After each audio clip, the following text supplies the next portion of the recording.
नमस्कार, मी ॲडव्होकेट यशवंत महादेव साधू, माणगाव रायगड येथील जिल्हा न्यायालयामध्ये गेल्या 23 वर्ष वकिली व्यवसाय समर्थपणे सांभाळत आहे।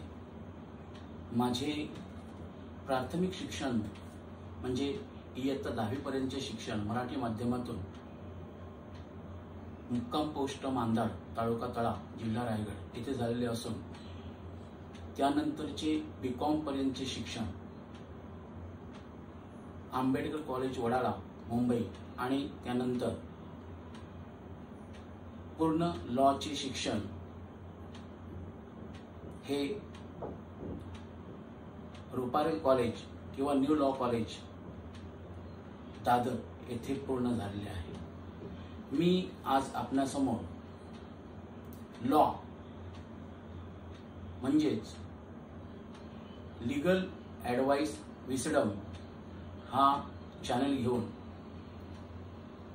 आलेलो आहे। महत्त्वाची गोष्ट म्हणजे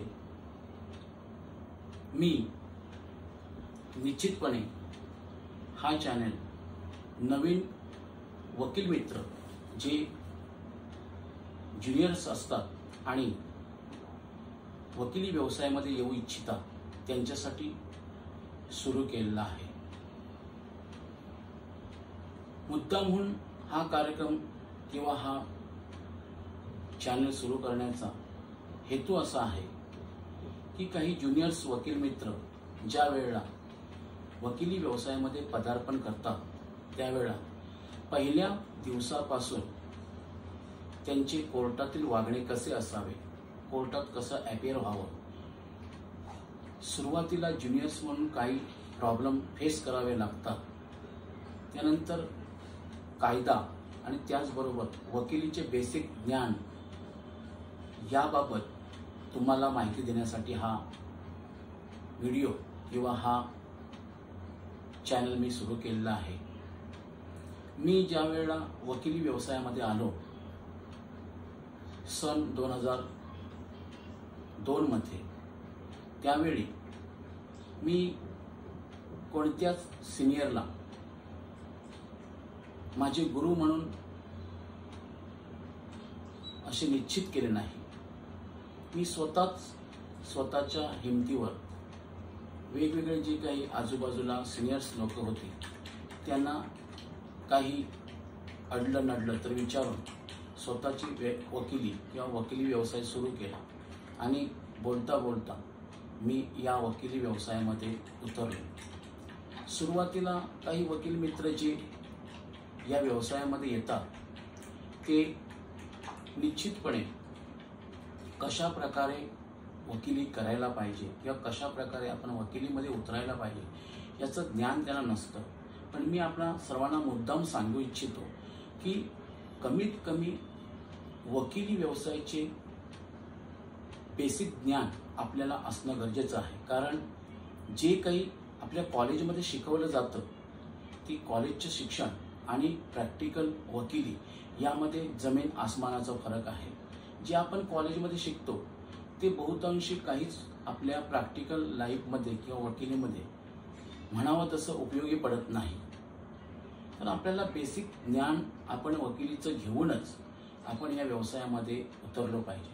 मी असेही काही ज्युनियर्स पाहिले माझ्या कारकिर्दीमध्ये की जे 3-3, 4-4 वर्ष किंवा इव्हन 6-6, 8-8 वर्ष सुद्धा एखाद्या सिनियरकडे ज्युनियरशिपला राहतात, परंतु डायरी ओढण्याशिवाय ते काहीही काम करत नाही, काही आपली प्रगती साधत नाही।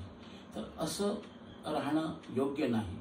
आपण हजरजबाबीपणा, अभ्यास, चिकाटी ह्या सर्व गोष्टी घेऊनच या व्यवसायामध्ये उतरलं पाहिजे आणि ह्या गोष्टी घेऊन आपण निश्चितपणे या व्यवसायाकडे वळून आपली जी काही भरभराट आहे ती करायला पाहिजे। सिनियर म्हणून आपण ज्या व्यक्तीची निवड केलेली आहे त्या व्यक्तीची निवड जर अचूक नसेल किंवा सिनियर म्हणून आपण ज्यांना निवडलेलं आहे ती व्यक्ती वकिली व्यवसायामध्ये जर पारंगत नसेल तर ज्युनियर्सचे खूप मोठे नुकसान होत असते। मी या वकिली व्यवसायामध्ये मुख्यत्वे करून क्रिमिनल बाजू जास्त जोमाने आणि इंटरेस्टने सांभाळत असतो. अर्थात दिवाणी बाजू सुद्धा मी सांभाळतो, पण मला जास्त इंटरेस्ट म्हणाल तर क्रिमिनल लॉ जो आहे त्याच्यामध्ये मला जास्त इंटरेस्ट आहे. आणि मी सुरुवातीला जेव्हा 2002 मध्ये वकिलीमध्ये आलो तेव्हा कितीतरी प्रॉब्लेम्स, कितीतरी अडचणी मला आल्या या व्यवसायामध्ये. पण त्या सर्व अडचणींवर मी स्वतः अभ्यास करून कोणत्याही वकिलाकडे ज्युनियरशिप न करता मात केलेली आहे. पण मी आपल्याला मुद्दामून सल्ला देईन की आपण जास्तीत जास्त ज्युनियर्स लोकांनी एक चांगला सिनियर निवडून त्यांच्या हाताखाली कमीत कमी 3 वर्ष ज्युनियरशिप करून नंतरच वकिली व्यवसायामध्ये उतरलं पाहिजे. अशा प्रकारे मी आपणास ही सर्व गोष्ट सांगत आहे की वकिली व्यवसायामध्ये आपण घाई गडबडीने न उतरता आपण अतिशय संयमाने आणि प्लॅनिंग करूनच उतरलं पाहिजे. आता हा जो काही माझा व्हिडिओ किंवा हा माझा जो चॅनल आहे लॉ म्हणजे लीगल ॲडवाइस विस्डम, हा चॅनलचा मोटिव्ह काय आहे किंवा उद्देश काय आहे, कशासाठी हा मी चॅनल सुरू केलेला आहे, तर जे नवीन वकील मित्र या वकिली व्यवसायामध्ये उतरतात त्यांना अगदी कोर्टात पहिलं पाऊल टाकल्यापासून ते सिनियर होईपर्यंत काय काय प्रॉब्लेम सॉल्व्ह करावे लागतात, काय काय अडचणींना मात करावी लागते, कशा प्रकारे पहिल्या दिवसापासून एखाद्या ज्युनियर वकील मित्र किंवा मैत्रिणीची वागणूक असावी आणि कशा प्रकारे त्याने आपल्या पहिल्या दिवसापासून वकिलीच्या वागलं पाहिजे, कशा प्रकारे कायद्याचे अभ्यास केला पाहिजे, त्याचे बेसिक ज्ञान आपल्याला होण्याकरिता, त्याचे बेसिक ज्ञान आपल्याला मिळण्याकरिता सर्व ज्युनियर्स वकील मित्रमैत्रिणींना मी मुख्यत्वे करून हा चॅनल सुरू केलेला आहे. तर माझ्या चॅनलमध्ये वेगवेगळ्या प्रकारे कशा प्रकारे जामीन किंवा बेलेबल ऑफेन्समध्ये जामीन, नॉन बेलेबल ऑफेन्समध्ये जामीन, जामिनासाठी काय आवश्यक आहे, कशा प्रकारे जामिनाचा अर्ज करावा, अटकपूर्व जामीन म्हणजे काय, या सर्व गोष्टी मी एकत्रितरित्या आपणा सर्वांना एक एक व्हिडिओच्या माध्यमातून दाखवणार आहे. माझा प्रामाणिक हेतू हाच आहे की जे प्रॉब्लेम, ज्या अडचणी मला सॉल्व्ह कराव्या लागल्या आहेत त्या उगाच तुमच्या आयुष्यात येऊ नये आणि तुमची वकिली लवकरात लवकर बहरावी, या एक उदात्त हेतूने मी हा चॅनल, मी हा व्हिडिओ आपणासमोर मांडलेला आहे.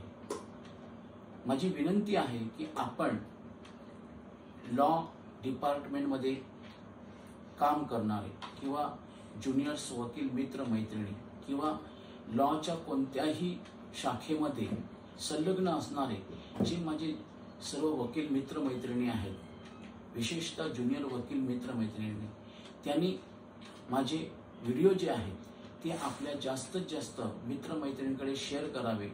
माझ्या व्हिडिओंबद्दल, लॉ म्हणजे लीगल ॲडवाइस विस्डम या चॅनलबद्दल जास्तीत जास्त वकील मित्र मैत्रिणींकडे त्याचा प्रसार करावा, जेणेकरून आपले सर्व वकील मित्र मैत्रिणी जे ज्युनियर्स आहेत, जे होऊ घातलेले वकील आहेत, त्यांना कायद्यामध्ये किंवा त्यांना कोर्टामध्ये किंवा त्यांना वकिली करताना अडचणी निर्माण होऊ नये या प्रामाणिक हेतूने आपण प्रत्येकाने माझा हा जो काही यानंतरचा व्हिडिओ असेल तो प्रत्येक व्हिडिओ आपल्या जास्तीत जास्त मित्रमैत्रिणींना शेअर करावा अशी मी आपणास विनंती करतो. जय हिंद.